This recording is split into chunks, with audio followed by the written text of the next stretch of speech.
Here we are. As times have changed, many aspects of life have transformed. The quality of life has improved. Medical technology has advanced, and average life expectancy has increased. As people move beyond middle age into their later years, many maintain physical and mental health at levels that were unimaginable in the past. Those aged 60 and above often live more vibrantly, and may feel psychologically much younger than previous generations. This raises curiosity about a particular aspect: sexual life in old age. The term sexual life is often associated primarily with younger people. There is a deeply rooted perception that sexual desire is something mainly experienced during the energetic days of youth, and that it fades or diminishes with age. However, in reality, sexual desire and interest in sex often do not entirely disappear, even in older age, particularly for those in good physical condition, with no significant cardiovascular or musculoskeletal issues. Many maintain an active sexual life, finding greater vitality and fulfillment through it. Of course, discussing this topic may make some people feel uneasy or embarrassed. You might think, at this age, why bother with such things? And want to brush it off. However, sex is not merely about physical pleasure or the impulsive romance of youth. It is also a vital act of embracing one another, fostering connection, confirming intimacy, and feeling truly alive. For couples or partners in middle or old age, a sexual life is not just about fulfilling desires. It can serve as a precious bridge to maintaining closeness in relationships and sustaining enthusiasm for life. At the same time, we must acknowledge that as we age, our bodily functions are not what they were in their prime. Conditions like cardiovascular diseases, hypertension, diabetes, or metabolic syndromes such as hyperlipidemia can emerge. For those already dealing with such illnesses, excessive sexual activity could increase the risk of severe outcomes like cardiac arrest or stroke. You may have heard news reports of individuals who have experienced heart attacks during sexual intercourse. These are extreme cases that can occur when someone with specific health conditions engages in overly strenuous sexual activity. But they cannot be entirely dismissed. Medical opinions often indicate that individuals in their 40s and 50s are at a higher risk of sudden death during intercourse, as the incidence of cardiovascular diseases starts to rise around this age. Overly intense or unreasonable sexual activity could lead to sudden death. Nonetheless, concluding that sexual life is dangerous, so we should avoid it, would be too extreme. The positive effects of sexual activity are undeniable. Research shows that regular intimacy between couples can increase happiness, lower stress levels, enhance life satisfaction, and even extend lifespan. Among older men, sexual activity can reignite enthusiasm for life. When combined with proper exercise and a balanced diet, it can help alleviate chronic conditions. For women, intimacy strengthens emotional bonds with their partners, helping to overcome feelings of depression or loneliness. However, as with anything, excess can become harmful. Sexual activity must be moderated according to one's physical condition. Those under severe mental stress or with serious cardiovascular conditions, especially if their doctors have warned against overexertion, should consult a specialist first. It's also wise to postpone sexual activity when physically exhausted or in poor health. Attempting sex after drinking alcohol is particularly risky, as it can spike blood pressure and potentially lead to sudden death. Since excessive alcohol consumption is a health hazard, especially in middle and old age, extra caution is needed. In older age, overly intense or risky sexual practices carry greater risks than one might expect. For instance, applying pressure or constricting areas near the carotid artery can severely disrupt the body's ability to regulate blood pressure and heart rate, and such actions must be strictly avoided. Additionally, casually using erectile dysfunction medications or so-called potency drugs can cause irregular heartbeats or respiratory distress, so they should never be taken without thorough consultation with a doctor. Even if you feel perfectly fine, the potential for health issues increases with age, making it essential to approach sexual activity with caution. Despite these risks, sexual activity remains valuable for restoring human affection and intimacy. When approached with mutual understanding and care, it can help couples find a healthier rhythm in life. Checking your physical condition beforehand, taking prescribed medications as directed, and engaging in intimacy in a relaxed, safe environment are key. Sexual life in middle or old age should be approached without pressure and in sync with each other's needs. Everything is finite, and this body will eventually come to an end. In this process, sexual life in old age holds some significance, however. On a more fundamental level, we are prompted to reflect on how we live and prepare for our end. There's an old saying about living and dying naturally. Still, when faced with our existential fears, worries, and pain, even that naturalness seems far from easy. Despite advancements in modern medicine and science, death remains an area beyond the full reach of human control. Observations suggest that shortly before passing, various signs manifest in the body and mind. For instance, breathing may become drastically shallow and weak, to the point where it's barely noticeable even to those nearby. In a healthy state, inhalation and exhalation are clear, with warm air being felt, but as one nears the end of life, the warmth in their breath often fades.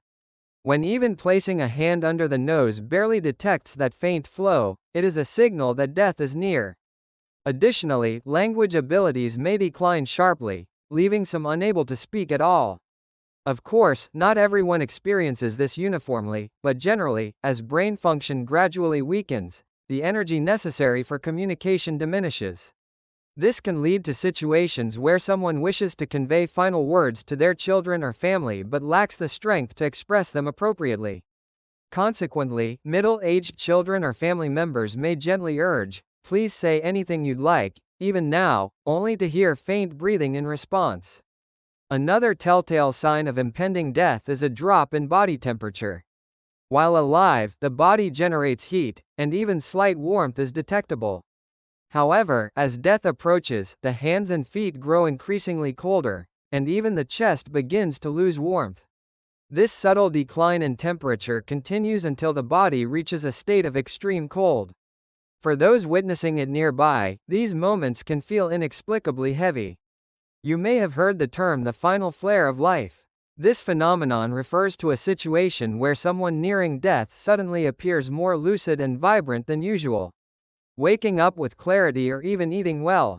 Families may rejoice, thinking, "They're finally getting better." Unfortunately, the person often passes away the next day or within half a day. This is widely interpreted as the body burning its last reserves of energy in a single burst, akin to a final flare. In Buddhist terms, this phenomenon is often described as a special state where the mind and various biological energies momentarily awaken before fading away. Beyond this, some individuals who can barely move under normal circumstances may experience a sudden surge of energy on their final day, or the day before, getting up to change clothes or wash their face independently. Families feel both joy and unease at this fleeting improvement. The occurrence of such unexpected changes, seemingly transcending physical limits at the end of life, is both mysterious and poignant. Sudden personality changes are also noticeable. A gentle person may become unusually irritable, while an irritable individual might suddenly appear remarkably mild. This could be a physiological response, as the brain receives uneven supplies of oxygen or nutrients when bodily functions reach their limits. Alternatively, some may intuitively sense their approaching death and express lingering regrets or attachments with intense emotion. Others report frequently dreaming of deceased loved ones or saying things like, "I heard my late parents calling me yesterday." Such stories can send chills down the spines of living family members. However, in particular traditional beliefs, this is considered somewhat natural. As death nears, consciousness is said to hover at the boundary between this world and the next, where forgotten or significant connections resurface in the subconscious. Some even prepare mentally or pack their belongings, claiming, "My late mother is coming to take me." So, what is death from a Buddhist perspective? In Buddhism, death is viewed as a gateway to liberation, but also as a moment where strong attachments and regrets can lead to painful cycles of reincarnation. Thus, letting go of desires is a critical task for practitioners. However, the concept of desire often leads to misunderstandings. Sexual desire is indeed a form of desire. Still, the notion that it must be eradicated applies primarily to monastic practitioners. For laypeople, engaging in sexual life through their life circumstances and relationships is considered crucial while wisely moderating desires to avoid harming themselves or others through excessive attachment. Excessive suppression or asceticism can damage health and lead to psychological frustration or obsession. The cessation of desire in Buddhist practice presupposes a natural dissolution. In other words, Buddhist practice involves gradually reducing attachments and desires in a balanced way. For ordinary people, it is wiser to avoid extreme actions in a rush to eliminate desires, and instead focus on balancing the body and mind while striving to make the remaining moments of life peaceful. As death approaches, many desires naturally fade. However, whether they have completely vanished or still linger is not the most critical question. At that moment, the greater concern is whether one can depart in peace, free from regrets or attachments. Of course, there may be unresolved stories, conflicts, or issues with family members. However, those nearing the end often lack the strength to express such thoughts, even if they wish to. Therefore, from the perspective of family or loved ones, it's best to encourage expression as much as possible and offer comfort, even through simple gestures. From a medical standpoint, while sudden death or changes just before passing in terminally ill patients can be partially explained scientifically, many mysteries remain unresolved. The exact mechanism of Hogawangbanho, the final flare of life, the reality of dreams involving deceased loved ones, or the brief moment when someone in a prolonged coma regains consciousness remains enigmatic. As a result, spiritual and emotional care is increasingly emphasized alongside medical treatment, and hospice care systems are becoming more widespread. Even if it's difficult to spend one's final moments free of pain, helping someone depart with emotional stability and peace is a key goal today. To live a fulfilling life after middle age while preparing for the inevitable end, consistent health management is essential. Enjoying a sexual life without overexertion and reducing accumulated stress is also important. Finding joy and vitality through sexual activity is valuable. Still, it's crucial to monitor one's physical condition, avoid greed, and approach one's partner with empathy and caution. The longer a couple or partners have been together, the deeper their connection becomes, allowing for a subtle yet rich love through mutual understanding. If we wake each day with gratitude, thinking, "I'm alive today, and I'm thankful," the death we eventually face is likely to feel less frightening and more natural. Buddhist scriptures encourage keeping death close and observing it as part of the practice of mindfulness, one of the 4 foundations of mindfulness. This isn't meant to make us depressed or hopeless but rather to foster care and awareness. Of course, the reality of leaving loved ones is sad, and parting is painful. Yet, it's precisely because life is finite that today becomes more precious. Knowing our bodies will one day fade makes us cherish the warmth, breath, and connection with others even more deeply. In this light, whether it's sexual relations, emotional bonds with family, or the pursuit of inner peace, every moment is a profoundly valuable gift. The various physical and mental signs that appear near death can evoke fear. Still, they also serve as a prelude to life's final chapter. At such times, rather than clinging to the need to fix or save someone, the best we can do is offer warmth to ensure the departing person can face their end with comfort and dignity. Holding their cooling hands and feet, or, if they are calm, playing music, speaking softly, praying, or meditating, can help provide emotional stability. Even if a Hogawangbanho moment occurs and they briefly seem revitalized, it may signal that the end is near. We should stay by their side with greater care, taking the opportunity to express gratitude and love. Studies suggest a connection between sexual activity and longevity. Thus, a healthy sexual life, moderated wisely, can contribute to a longer life. However, if sexual activity veers into excessive greed or overexertion, it can increase the risk of sudden death. Since the moment of parting comes to everyone, even maintaining a healthy sexual life doesn't mean we can declare, "I'm not afraid of death." Maintaining a balanced perspective on life and death, living to the best of one's ability, and approaching each day with gratitude for its finitude are what matter most. Ultimately, adopting an attitude of living each day with awareness of life's impermanence and gratitude is perhaps the most important thing. Life is never eternal, but it is precisely this impermanence that prompts us to cherish fleeting moments of joy and meaning. Someday, we will reach old age, and during this phase, we may rediscover the meaning of love. At this stage, intimacy is not merely about satisfying physical desires, it can catalyze emotional bonding with a partner and foster a positive will to live. By closely monitoring our physical condition, seeking medical advice, and utilizing appropriate medications or aids if necessary, we can cultivate closeness. Additionally, nurturing intimacy through gentle means, like walking together and talking, enhances our relationships. As Buddhism teaches, everything arises and disperses according to conditions. Among the connections we form in life, the bond between spouses or partners is profoundly significant. If, in the latter half of our lives, we can make our remaining time with loved ones shine brighter, that alone brings immense happiness. To prepare for the inevitable parting, it is also necessary to resolve lingering issues and gradually mend any discord, calmly readying ourselves for the end. In conclusion, many of you may be reflecting on your life. How have I walked this path? How much time remains? How will I live in that time? With a calm and serene mind, examine yourself. But don't solely focus on the future, cherish the love and connection you share with someone by your side in this moment. Both our sexual experiences and our understanding of death ultimately come down to how we accept and find meaning in different aspects of life. Since we are born into this world, we are all destined to embark on a journey of departure someday. This journey isn't filled only with physical pleasure, it may also carry fear, worry, reluctance, or regret. But aren't even those emotions a testament to our humanity? For mature individuals in middle age, their long years have granted them richer experiences and insights.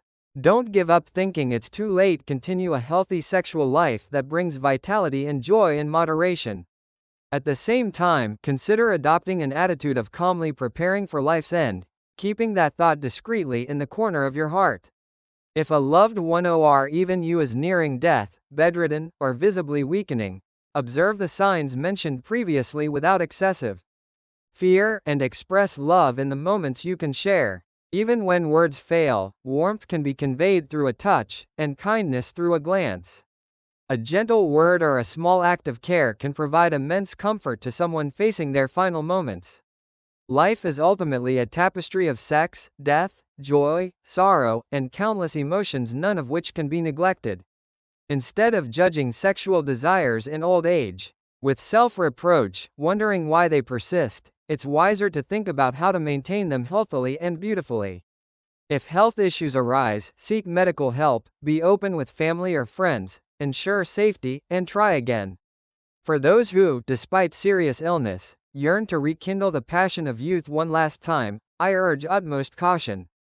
Impulsive or reckless decisions can lead to profound regret or irreversible consequences. Thank you sincerely to those who have patiently followed this lengthy discussion. If you now feel reassured that a sexual life in old age isn't strange, or if you've gained clarity about the signs of approaching death, I'm truly glad.